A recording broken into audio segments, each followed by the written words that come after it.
যায় বেটার খুঁজে পেলেই না পাশে থাকে না।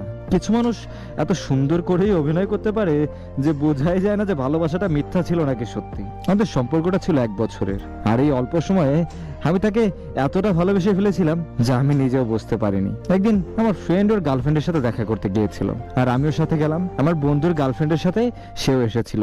মেয়েটিকে দেখার জন্য ওর স্কুলের সামনে দাঁড়ায় থাকতাম। আমার এই পাগলামিগুলো দেখে এক পর্যায়ে মেয়েটিও রিলেশনে যেতে রাজি হলো। ওর মোবাইল ছিল না, বাসার মোবাইল থেকে কথা বলতাম। কথা বলতে অনেক সমস্যা হতো, এই জন্য আমি একটা মোবাইল কিনে দিই। ওর সাথে কথা বলতে নিজের মধ্যে অন্যরকম ভালো লাগা কাজ করতো। কথা না বলে থাকতেই পারতাম না। আমাদের মধ্যে কিছু না কিছু নিয়ে ঝগড়া হলে আমি আগে সরি বলে মিটাই নিতাম, কারণ ওর সাথে আমি কথা না বলে থাকতে পারতাম না। একদিন কথা বলার সময় ওর আম্মু ওর মোবাইলটা দেখে ফেলে, আর উনি ফোনটা নিয়ে নেয়। আবার নতুন আরেকটা মোবাইল কিনে আমার বন্ধুর গার্লফ্রেন্ডের মাধ্যমে ওকে আবার দিই। এইভাবে একে একে 5টা মোবাইল কিনে দেয়। আর ওর আম্মু যতবার দেখতো ততবার ওর থেকে মোবাইল নিয়ে নিত, কিন্তু ওর আম্মু এই কথাগুলো ওর আব্বুকে বলতো না। এভাবে দিন যাচ্ছিল। তারপর ওর ফ্যামিলি ওর বিয়ে দিতে চাচ্ছে, কয়েকবার ওর দেখতেও আসে। আমি আমার পরিবারকে ওর কথা জানাই, আমার পরিবার ওরে দেখে এবং সবাই মেনেও নেয়। আমি আমার পরিবারকে ওর বাসায় পাঠাতে চাইছিলাম, কিন্তু সে মানা করতো, বলতো এখন না, কোনোভাবে বাসায় যাইতে দিত না। ওর আব্বু বলতো ওর আব্বু নাকি আমাদের সম্পর্কটা মানবে না। আমি বাইরে গিয়ে কোর্ট ম্যারেজ করে নিতে চাইছিলাম অনেকবার। ও বলতো ও করতে রাজি। অনেকবার সবকিছু ঠিকঠাক করে ফেলার পরেও ও আর আসতো না, একটা না একটা বাহানা দিত। আর আমি ভাবতাম ওর হয়তো আসলেই কোনো সমস্যা হয়েছে, তাই আসতে পারে নাই। তারপর আমি কিছু একটা করার চেষ্টা করি। সবকিছু বাদ দিয়ে ইন্টার ফাইনাল পরীক্ষাটাও না দিয়ে কাতারে চলে আসি। কাতার আসার ঠিক 2 দিন পর সে আমাকে জানাচ্ছে তার বিয়ে আগে থেকেই ঠিক হয়ে গেছে। কিছুদিন আগে তাকে দেখতে আসছিল, কথাবার্তা একটু একটু চলতেছিল। 1 সপ্তাহ আগে ওর বিয়ে ফাইনাল হয়ে গেছে। আমি জানলে ঝামেলা করব, তাই আমাকে আর সে জানায় নাই। ছেলেটার টাকা পয়সা ঘরবাড়ি সবকিছুই আছে, আর ওরও নাকি ওই ছেলেটাকে পছন্দ হয়ে গেছে। আমি অনেক বোঝানোর চেষ্টা করছি, বারবার রিকোয়েস্ট করছি, কান্নাকাটি করছি, কিন্তু ও বলে এখন আর কোনো কিছু করা সম্ভব না।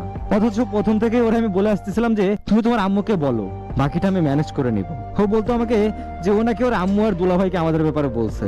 পরে জানতে পারি আসলে না কাউকে কিছু বলে নাই, আমাকে জাস্ট বুঝাইছে। ওর বিন্দু পরিমাণেও চেষ্টা ছিল না। শেষে আমি আমার ফ্যামিলি মেম্বার দিয়ে ওর বাসায় কল দিলাম কথা বলানোর জন্য। আর কল কেন দিলাম তার জন্য সে আমাকে অনেক উল্টাপাল্টা কিছু বললো। আমি ওকে অনেকবারই বলছিলাম যে আমাকে যদি ভালো না লাগে তাহলে আমাকে সরাসরি বলে দিও, আমি নিজ থেকে সরে যাব, কারণটাও কখনো জানতে চাইবো না। তাও না বলে নাটকটা শেষ পর্যন্ত করলো। অথচ একটা সময় আমার জন্য কান্না করতেও দেখছিলাম মেয়েটাকে। চোখের জলেও যে অভিনয় করতে পারে মানুষ, সেটা না জানতাম না। পরে জানলাম ওই ছেলেটাকে ওর আসলে অনেক পছন্দ হয়েছে, তাই আমি আর কিছু বলি নাই। আমি চলে আসার 1 মাস পর ওদের বিয়ে হয়। এখন বেশ ভালোই আছে ও। শুনলাম মা হয়েছে, আর এখন আমি প্রবাসে আলহামদুলিল্লাহ ভালোই আছি। এখন প্রতিষ্ঠিত হয়েছি। মানুষ অনেক সুন্দর অভিনয় করতে পারে। হয়তো এটা বুঝতে আপনার অনেকটা সময় লেগে গেছে। প্রত্যেকটা মানুষেরই না 2টা রূপ আছে, একটা উপরের আর একটা ভেতরের। কিছু মানুষের 2টাই এক, আবার কিছু মানুষের আলাদা। তাই আমরা বুঝে ওঠার আগেই ধোকাটা খেয়ে বসি। তবে চিন্তার কিছু নেই, জীবনে যে থাকার সে থাকবেই, আর যে থাকার না তাকে হাজার বুঝায়ও রাখা সম্ভব না। লোভ অনেক খারাপ জিনিস। তার থেকে সুন্দর কেউকে দেখলে যদি আপনি তাকে ভুলে যেতে পারেন, তাহলে আপনি কখনো না তাকে ভালোবাসেন নাই। সে ছিল আপনার জীবনের একটা অপশন, আর যখন আপনি বেটার অপশন পেয়েছেন তখন সেই মানুষটাকে ছুঁড়ে ফেলেছেন। আসলে আপুটার কোনো দোষ নাই, আসলে সে কখনোই না আপনার ভালোই বাসে নাই, তাই তার চলে যাওয়াটা স্বাভাবিকই, অস্বাভাবিক কিছু না।